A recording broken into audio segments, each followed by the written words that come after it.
Chapter 4, Data Presentation and Analysis Tips. So, good morning, everyone. Welcome to Chapter 4, which is all about making sense of the information you've gathered. Think of this chapter as your guide to becoming a data detective. You've worked hard to collect your data. Now it's time to make it speak. We'll be exploring how to present your findings clearly and analyze them effectively, ensuring your hard work shines through. Let's get started on transforming this raw data into compelling insights. So why is presenting data so important? So imagine you've done a brilliant study, but no one can understand your results because they're presented haphazardly. That's where presentation comes in. It's your translator, making complex information digestible. Think of it like a well-organized report card versus a jumbled mess of numbers.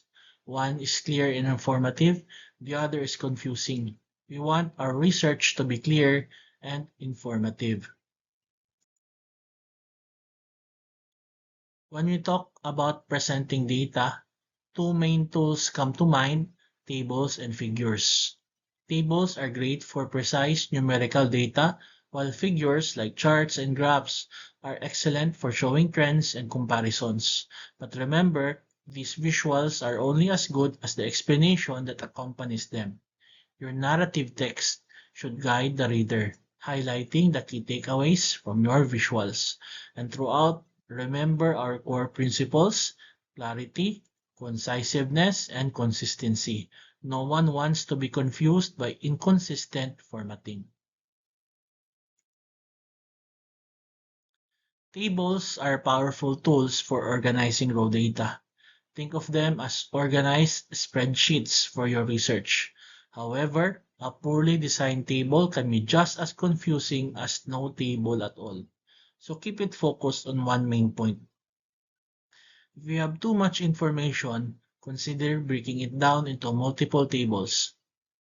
And crucially, always direct your reader to the table and explain why it is important. What should they be looking for?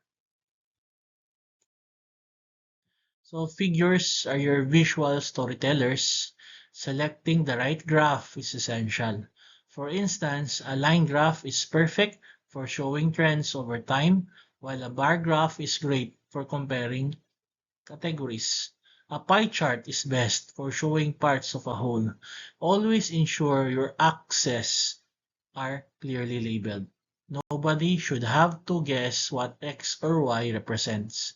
And just like with tables, guide your reader throughout the visual story your figure is telling. So presenting data is only half of the battle. Interpreting it is the other. This is where you, the researcher, add value. Explain what the numbers or trends mean. How do these findings answer your research questions or address your hypothesis? Think of yourself as a narrator, guiding your audience through the story your data is telling. Smooth transitions between your interpretations are the key to maintaining reader engagement. Now let's shift our focus to analysis. This is a critical step where we move beyond just describing data to understanding what it truly signifies. It's about uncovering patterns, relationships, and insights. Remember, the type of analysis you conduct will heavily depend on whether your research is qualitative, quantitative, or mixed methods, as we've discussed in the previous chapters. For quantitative research, our analysis toolkit is largely statistical. We start with descriptive statistics to summarize our data. Think of means, medians, and standard deviations. Then we move to inferential statistics to make inferences about our population based on our sample. This involves tests like t-test, ANOVA, or regression, which helps us determine if our findings are statistically significant. Don't forget about effect sizes, which tells us the practical significance of our results. So let's walk through a typical quantitative analysis process. Using survey data as an example, first you need to clean your data, ensuring accuracy and consistency. Then you'll describe your data using descriptive statistics. Before running inferential tests, it's important to check if your data meets the assumptions of those tests. Then comes the core inferential analysis, followed by the crucial step of interpreting what those statistical results actually mean in the context of your research questions. Qualitative data analysis is a bit more fluid and interpretative. Instead of numbers, we're working with words, descriptions, and observations. The goal here is to identify patterns, themes, and deeper meanings. This often involves a cyclical process of coding, categorizing, and building a narrative that reflects the participants' experiences and perspectives. So here's a general outline for qualitative analysis. It's an iterative process. You start by getting your data ready, then you immerse yourself in it. Coding is like tagging important pieces of information. These codes then form into broader themes. Finally, you interpret these themes and build a narrative, often going back to your participants to ensure your interpretations are accurate. Remember, what we have discussed in the earlier part of the semester uh, on various strategies for the validity in the qualitative analysis aspect.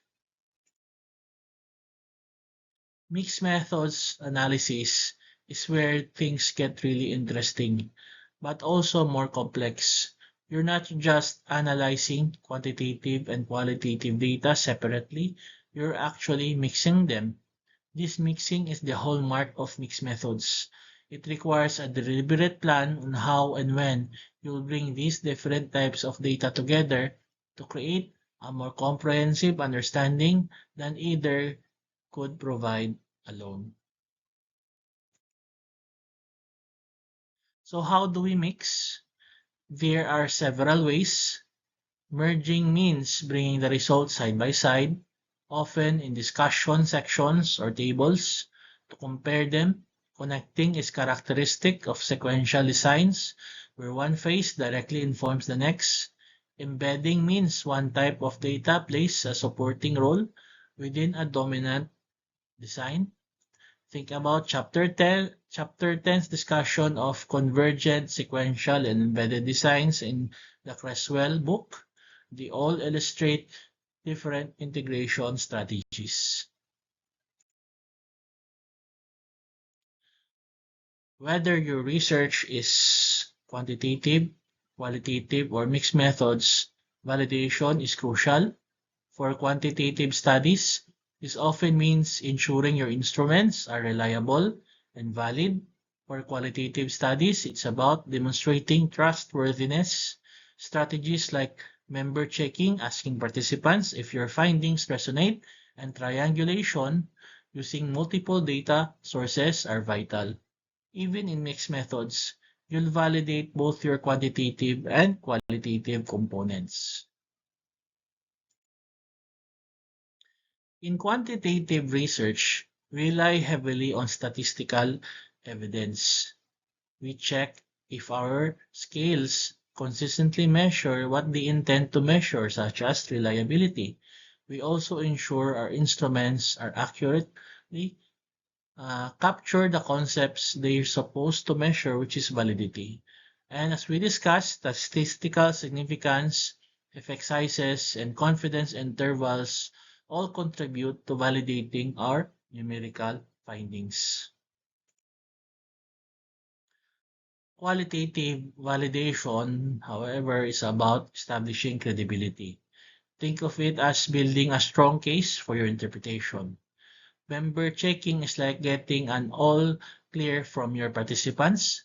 Triangulation is like having multiple witnesses to corroborate your story.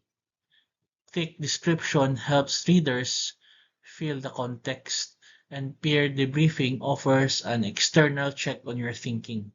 Being upfront about your own biases also builds trust. Remember our discussion in ethics in chapter 4? These principles are just as critical during presentation and analysis. When you present your findings, you must protect your participants' identities. Honesty and accuracy are paramount, so don't twist the data to fit a preconceived notion. Always cite your sources properly to avoid plagiarism. Ethical practice is non-negotiable throughout the entire research journey. When it's time to actually write up your results, think about structure. A logical flow, clear headings, and smooth transitions will make your report much easier to read and understand. Consider who your audience is and adjust your language accordingly. Are you writing for fellow academics or a broader public? This will influence your tone and the level of technical detail you'll need to include. Now let's circle back to consistency. It's a small detail that makes a big difference. Ensuring your tables, figures, headings, and terminology are consistent in following a style guide like APA lends an air of professionalism and makes your work much more credible. It shows attention to detail, which is a hallmark of good research.